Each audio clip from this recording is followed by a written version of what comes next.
Okay, let's dive in. We're kicking things off today, maybe not where you'd expect.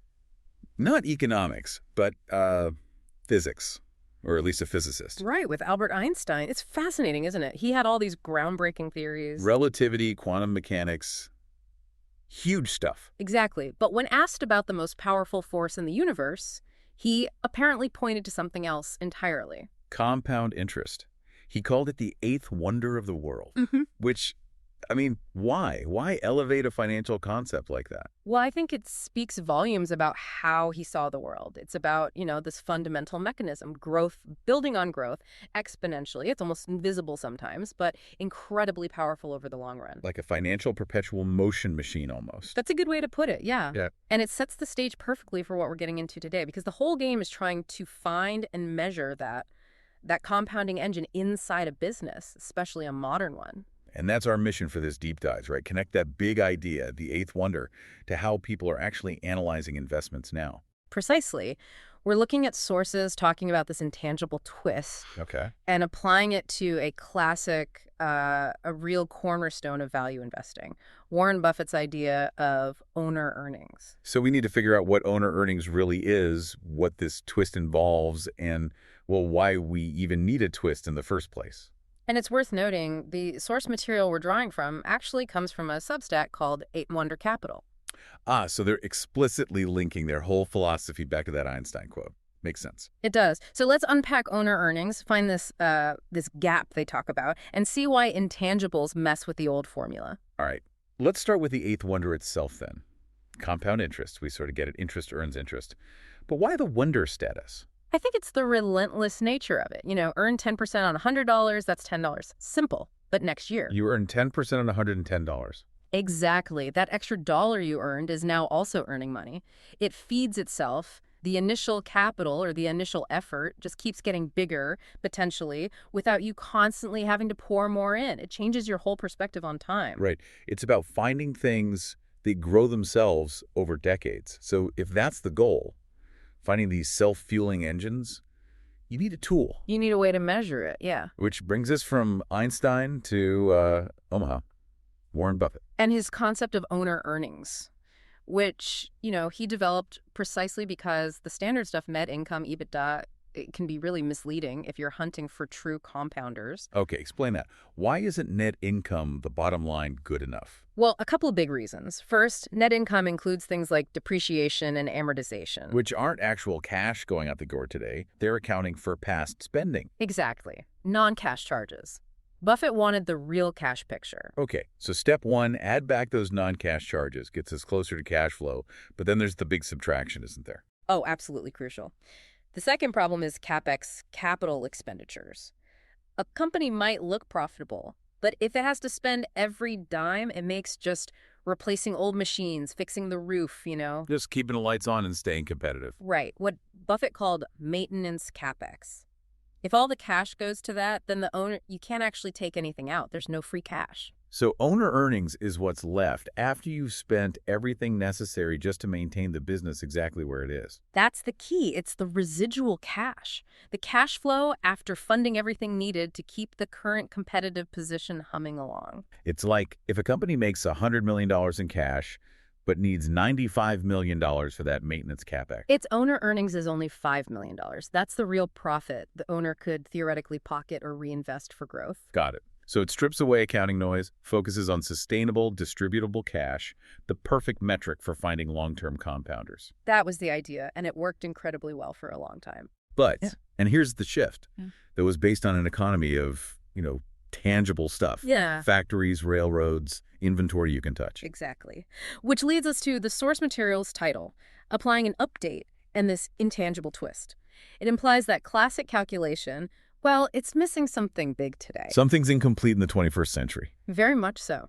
Think about the behemoths now. Software companies, search engines, pharma, big brands. Their value isn't really in buildings or machines anymore. Right. It's in code, algorithms, brand loyalty, R&D pipelines, customer data, intangible assets, stuff you can't physically kick. Okay, so the classic formula was roughly net income plus those non-cash charges minus the maintenance capex for physical stuff. Where does the twist actually happen? The twist happens because standard accounting rules like GAAP or IFRS treat spending on tangible and intangible assets really differently, and that creates a huge gap. How so? Well, if a manufacturing company spends, say, $100 million on a new factory. They capitalize it, treat it as an asset on the balance sheet, spread the cost out over years as depreciation. Correct. Only a small hit to the income statement each year because the asset lasts a long time. Makes sense. But if a software company spends that same $100 million developing a core new platform, or a consumer goods company spends it building global brand awareness. Accounting often makes them expense that whole amount right away, Yeah. year one. Bingo. It hits the profit and loss statement immediately, even though that R&D or brand building might create value for decades, just like the factory. Okay, now I really see the gap. The Mind the Gap title clicks. It makes these innovative, intangible-heavy companies look artificially less profitable on paper. Exactly. Because their long-term investments are treated like short-term costs. It creates this chasm, the gap between reported profit and true economic earning power. So a company pouring money into, say, revolutionary software could look worse than a company just maintaining an old factory, even if the software company has way more long-term potential. That's the distortion, and that's what the intangible twist tries to correct. All right, but this sounds tricky. I mean, how do you know which R&D spending is truly a long-term investment creating a valuable asset versus just, well, necessary upkeep or even wasted effort? Tangible CapEx feels more concrete. It is trickier, absolutely. And that's the critical challenge and why this is more of an analytical framework than a strict rule. It requires judgment. So how does the twist work in practice? What are the steps? Okay, two main adjustments, both needing careful estimation. First, you try to identify and add back the part of R&D, and maybe even some selling, general, and admin expenses, SG&A, that look like real investments. Like spending to create a patent, build that new software platform, establish the brand in a new country. Exactly, stuff that builds a long-term asset. You essentially reclassify that spending. Instead of an expense, you treat it notionally as intangible capital expenditure. You add it back to earnings, similar to how you add back depreciation. You're basically saying accounting forced you to expense this, but economically it's like buying a long-term asset. Precisely. You're trying to level the playing field between the $100 million factory and the $100 million software platform, but that's only step one. Okay, what's step two? If you add back the investment part. You then have to subtract the maintenance part for those intangibles. Just like physical assets need maintenance, intangible assets do too. Right. So even if you build this great software asset, you still have ongoing costs just to keep it running and competitive. Of course. Think about software updates, bug fixes, security patches. That's essential just to keep the platform viable. Or for a brand, you need ongoing advertising just to maintain awareness, let alone grow it. So you estimate that necessary intangible maintenance capex and subtract it. Exactly. You add back the investment-like spending treated as expense, and then you subtract the estimated cost of simply maintaining the existing intangible asset base. What's left? That's your owner earnings with the intangible twist. That's the adjusted residual cash flow. Wow, okay. That's a significant shift in thinking.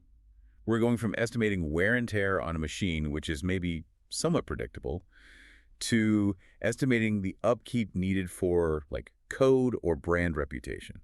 Which is inherently more subjective. No question, it's much harder. Feels like an area where analysts could come to wildly different conclusions based on their assumptions. They absolutely can, and they do. That's the downside, the inherent subjectivity. But, the argument is that ignoring intangibles altogether is arguably the bigger error in today's economy. Better to be roughly right than precisely wrong. Something like that. This framework, even with its subjectivity, forces you to really dig into the company's spending, to ask, is this R&D truly building future value, or is it just running a standstill, or maybe just flailing? It demands more judgment, not less. So the big takeaway for anyone listening trying to figure out what a company's worth today is that the old tools, like classic owner earnings, are still useful. Necessary, even. But they're probably not sufficient anymore, especially for companies where the main value isn't physical. You have to try and adjust for those invisible assets to get a clearer picture. You absolutely have to try. You have to mind the gap, as the source says. If you just take the reported net income or even the traditional owner earnings of, say, a big tech platform at face value, You could be seriously underestimating its real economic profitability. or overestimating if their investment spending isn't actually productive. But yes, you're likely getting a distorted view either way. Okay. Now, before we wrap up, we absolutely have to circle back to something important you mentioned earlier, right from the source material. Yes, the disclaimer. Hmm. It's crucial. While this whole framework, these musings on investing, are really thought-provoking. The source is very clear. Yeah. This is not to be taken as advice, neither financially nor in any other aspect of life. And that's not just legal hedging. It ties directly back to what we just discussed, that subjectivity. Right. Because applying this twist depends so much on the analyst's judgment calls about what counts as intangible investment versus expense, what's maintenance. It requires serious homework. It really does. This isn't a plug-and-play formula. It's a framework for thinking more accurately, hopefully, about how modern businesses generate value over the long haul. We're exploring the method, not giving answers. It's an intellectual tool to try and measure those powerful compounding forces Einstein admired, but acknowledging that the measuring stick itself is, well, a bit fuzzy when you're dealing with invisibles. Perfectly put. So let's try and pull this all together. We started with Einstein's eighth wonder. Compound interest, that fundamental power of long-term growth. Linked it to Buffett's classic tool for finding it in businesses. Owner earnings, the focus on true residual cash flow. And then saw how analysts today are trying to update that tool for the modern economy. With the intangible twist, yeah.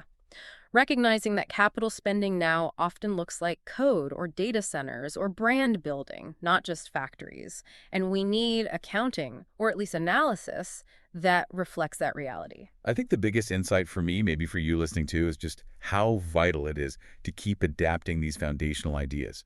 Owner earnings is brilliant, but only if we're willing to adjust it to mind the gap between old definitions and new economic realities. Even if that new reality is messier and harder to pin down precisely, the attempt to measure matters. Definitely. So, maybe a final thought to leave you with, building on all this. If Einstein saw the invisible power of compounding capital, and we're now trying to figure out how to measure invisible assets like software and brands. Where are you going with this? Well, what other invisible economic forces might be compounding value right now that we don't even have good names for yet, let alone reliable metrics? Think about things like network effects, or maybe the compounding power of organizational culture or trust. Are there other eighth wonders quietly at work that our current tools just don't capture? That's Yeah. That's definitely something to chew on. What are the next intangibles we haven't even started trying to measure properly yet? Something to mull over.